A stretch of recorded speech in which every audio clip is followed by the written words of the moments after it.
Ito yung Kikos Monastery. Ayan yata yung pasukan sa loob ng simbahan. Ayan nga. Diyan. Saan tayo bababa? Dito tayo bababa.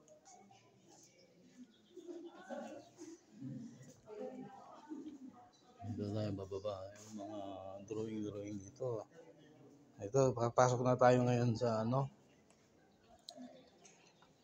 pinaka main na target natin. Titignan natin sa loob.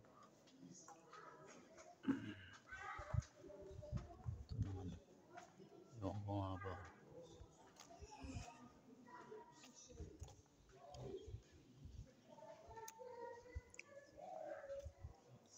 Nakapag-ikot na pala kayo dyan? Saan kayo dumaan? Nag-CR kayo? Wala na eh. Wala? Hindi.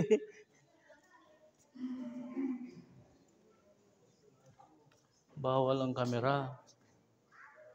Bawal ang kamera din eh.